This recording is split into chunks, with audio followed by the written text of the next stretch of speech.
మన ప్రభు అయిన యేసుక్రీస్తు నామములో మీకు అందరికీ వందనాలు. ఈ 2023 సంవత్సరములో ఈ 12వ నెల ఈ 4 రోజుల స్వార్థ కూడికలు గ్రామ ప్రజల్ని, గ్రామాన్ని ప్రేమించి దైవ సేవకుల ప్రేరేపణ ద్వారా దేవుడు ఈ సభల్ని, ఈ యొక్క స్వార్థ కూడికలను దేవుడు ఏర్పాటు చేశాడు. దేవునికి మహిమ కలుగును గాక. నిజంగా ఈ యొక్క ఆత్మ నశించిపోవటం ఆయనకి ఇష్టం లేదు కనుక దేవుడు తన సేవకులను ప్రేరేపించి మన గ్రామాన్ని, మన ప్రజలను ప్రేమించి ఈ స్వార్థ కూడికలు మన అభివృద్ధి కొరకే, మన ఆశీర్వాదం కొరకే, మన క్షేమం కొరకే, మన రక్షణ కొరకే అని మీరు గుర్తెరిగి తొందరగా ఈ స్వార్థ కూడికలో పాలు పొందాలి. చాలామంది ఇప్పుడు వస్తున్నారు. మేము ప్రారంభించినప్పుడు ఒక్కరు కూడా లేరు. గత నెలలో మేము సనగండ్ల గ్రామంలో పెట్టాం. మాకంటే ముందే వచ్చి ప్రార్థన చేసుకునేవారు. ఆసక్తి ఉండాలి, దేవుడు అంటే ఆసక్తి ఉండాలి. మరలా మేము రాము, ఎప్పుడు వస్తామో తెలియదు. సమర్పించుకున్నటువంటి దైవ సేవకులు మన గ్రామాన్ని, మనల్ని ప్రేమించి వచ్చారు కనుక, వారి పక్షముగా దేవుడు ఉంటాడు కనుక, దేవుడి ప్రేరేపణ చేత వారు వచ్చారు కనుక, మీరు దేవుని బట్టి సేవకులకు విలువిచ్చి, వారి యొక్క దేవునికి విలువిచ్చి సమయానికి రండి. మిమ్మల్ని, మీ కుటుంబాలని ప్రభు ఆశీర్వదిస్తాడు. హల్లెలూయా చెప్పాలి గట్టిగా, హల్లెలూయా. ఈ 2వ స్వార్థ కూడికలో ఇంతవరకు దేవుడు చక్కటి వర్తమానము ద్వారా మనతో మాట్లాడారు. అయితే రాత్రికాల సమయంలో వాక్యం చెప్పటానికి కృప చూపిన దేవునికి నా కృతజ్ఞతాస్తుతులు, స్తోత్రాలు చెల్లిస్తూ ఉన్నాను. నిలబడింది నేనైనా మాట్లాడేది పరిశుద్ధాత్మ దేవుడు గనుక, నాతో, మీతో, మీ అందరితో దేవుడే మాట్లాడతాడు గనుక మీరు దిక్కుముక్కులు చూడకుండగా, పక్కవారితో మాట్లాడకుండగా వాక్యం పైన శ్రద్ధ ఉంచాలని ప్రభునామములో తెలియజేస్తున్నాను. నిజంగా వాక్యాన్ని అశ్రద్ధగా వినేటటువంటి వారు శాపగ్రస్తులు అవుతారంట. దేవుని వాక్యానికి శ్రద్ధ నిలుపకుండగా, దేవుని వాక్యం పైన దృష్టించకుండగా, దేవుని వాక్యం పైన లక్ష్యం ఉంచకుండా ఉండేటటువంటి వారు శాపగ్రస్తులని బైబిల్ తెలియచేస్తున్నటువంటి మాటలు. నిజంగా ఆది యందు వాక్యముండెను, వాక్యము దేవుని వద్ద ఉండెను, దేవుడే వాక్యమై ఉండెను. ఆ వాక్యమైనటువంటి దేవుడు నీతో మాట్లాడడానికి సంసిద్ధముగా ఉన్నప్పుడు మీరు ఆ వాక్యాన్ని జాగ్రత్తగా వినాలి. ఆ వాక్యమైన దేవుడు నీ హృదయంలోనికి వచ్చి నీ జీవితంలో ఉండేటటువంటి ప్రతి విధమైనటువంటి అపవిత్రత, శాపం, పాపాన్ని తొలగించి పశ్చాత్తాపంలోనికి తీసుకొని వచ్చి ఆయన రెక్కల నీడలోనికి వచ్చేటట్లుగా దేవుని వాక్యం చేస్తుంది. హల్లెలూయా. అయితే నేను మధ్యాహ్న కాల సమయమందు కన్నీళ్లు కార్చి ప్రార్థన చేస్తూ ఉన్నప్పుడు, దేవా, రాత్రి ఏ వాక్యము చెప్పాలయ్యా? నీవే నీ ప్రజలతో మాట్లాడయ్యా. నీ ప్రజల పరిస్థితులను ఎరిగి ఉన్న దేవుడవయ్యా. నీ ప్రజల సమస్యలను ఎరిగి ఉన్న దేవుడవయ్యా. నీ ప్రజల కన్నీళ్లను చూస్తున్న దేవుడవయ్యా. తల్లి తన బిడ్డలను మర్చిన నువ్వు మమ్మల్ని మరవని దేవుడవయ్యా. శాశ్వతమైన ప్రేమతోనూ మమ్మల్ని ప్రేమించుచున్న దేవుడు.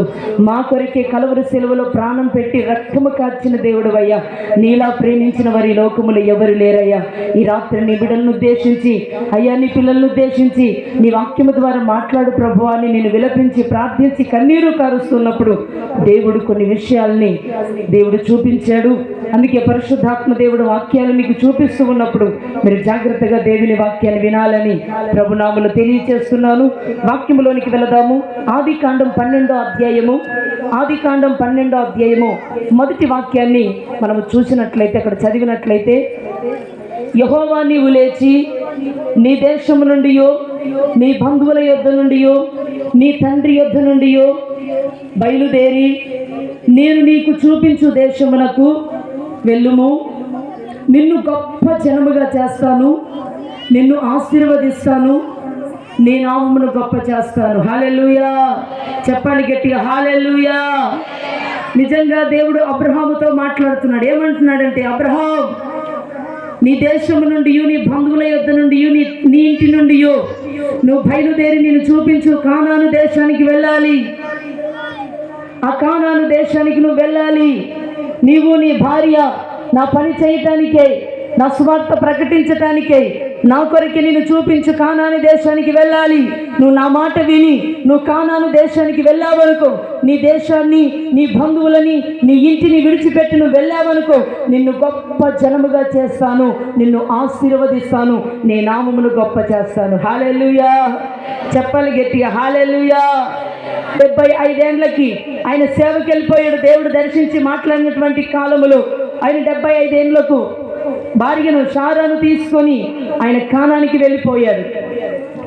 వెళ్ళిపోయాడు. అప్పుడు ఆయనకు సేవ 24 సంవత్సరాలు చేశాడు. ఎన్ని సంవత్సరాలు? 24 సంవత్సరాలు. ఇక్కడ 75, అక్కడ ఎన్నేళ్ళు? ఆయనకు 99 ఏండ్లు అయ్యాయి అప్పటికి. అక్కడ 24 ఏళ్ళు సేవ చేశాడు. 24 ప్లస్ 75 99. ఎన్ని? 99. ఈ 99 ఏండ్లు అయినా కూడా ఆయనకి ఏమి లేదు, సంతానం లేదు. ఏమి లేదు? సంతానం లేదు. దేవుడేమన్నాడు సేవకు పిలిచేటప్పుడు?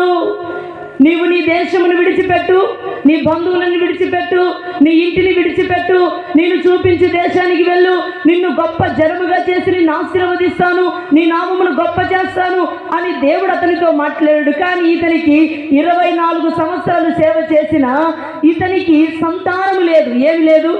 సంతానం లేదు. అప్పటికి వృద్ధుడై ఉన్నాడు, అప్పటికి ముసలివాడై ఉన్నాడు, అప్పటికి 99 ఏండ్లు అయ్యాయి.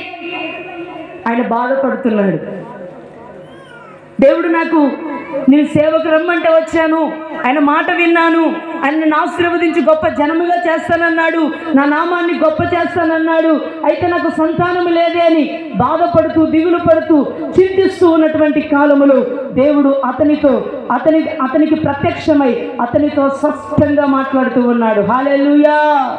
మానవులు బలహీనులే కానీ దేవుడు బలవంతుడు. అందుకే అపోస్తలుడైనటువంటి పౌలు అంటాడు, నన్ను బలపరచువాని యందు నేను సమస్తమును చేయగలను, ఆయనకు అసాధ్యమైంది ఈ లోకములో ఏది లేదు. అందుకే ఆయన సర్వశక్తి కలిగినటువంటి దేవుడు, ఆయన ఉన్నతమైనటువంటి దేవుడు. ఆయన ఆశ్రయించి వారికి ఏ మేలు కొదవ చేసేటటువంటి దేవుడు కాదు. ఆయన మానవుడు కాదు, నరుడు కాదు, బంగారుతో, ఇత్తడితో, ఇనుముతో చేసినటువంటి ప్రతిమ కాదు, రాయి కాదు, చెట్టు కాదు. ఆయన జీవము కలిగిన సర్వశక్తి కలిగిన దేవుడు. హల్లెలూయా.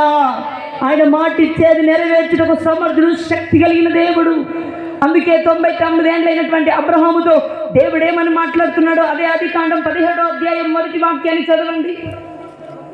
అబ్రహాము 99 ఏండ్ల వాడైనప్పుడు యెహోవా అతనికి ప్రత్యక్షమై, నేను సర్వశక్తి గల దేవుడును, నా సన్నిధిలో నడుచుచు నిండారైతుడవై ఉండుము, నాకును నీకును మధ్య నా నిబంధన నియమించి నిన్ను అత్యధికముగా అభివృద్ధి చేస్తాను. మనం ఎప్పుడు బలహీనులమే.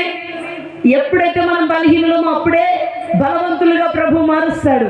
కృంగిన వారిని లేవనెత్తే దేవుడు, బలహీనుల్ని బలపరిచేటటువంటి దేవుడు. మనం బలహీనులమే కానీ మనల్ని బలపరిచే దేవుడు శక్తివంతుడై ఉన్నాడు. హల్లెలూయా. అందుకే అబ్రహాముతో అంటున్నాడు, అబ్రహాం, నేను సర్వశక్తి గల దేవుడను, నా సన్నిధిలో నిండారైతముగా ఉండు. నాకు సంతానం లేదే, నాకు దేవుడు మాట ఇచ్చాడే, నన్ను ఆశీర్వదిస్తానన్నాడే, నాకు పిల్లల్ని ఇస్తానన్నాడే అని ఏమాత్రం నీ నిండారైతమైనటువంటి జీవితాన్ని, నీ విశ్వాసాన్ని, నీ భక్తిని, నీ యొక్క ప్రార్థన జీవితాన్ని నువ్వు చల్లార్చుకోవద్దు, బలహీనపడద్దు, కృంగిపోవద్దు, ఎవరు లేరని బాధపడద్దు. నేను సర్వశక్తి గల దేవుడను, నీకును నాకును మధ్య ఒక నిబంధన చేయబోతున్నాను, నిన్ను అత్యధికముగా అభివృద్ధి చేస్తాను. హల్లెలూయా. అనుకుంటా వచ్చి మాట్లాడుకుంటా ప్రత్యక్షమై అబ్రహాముతో మాట్లాడుకుంటా వచ్చి తన భార్య అయినటువంటి శారాతో మాట్లాడుతున్నాడు.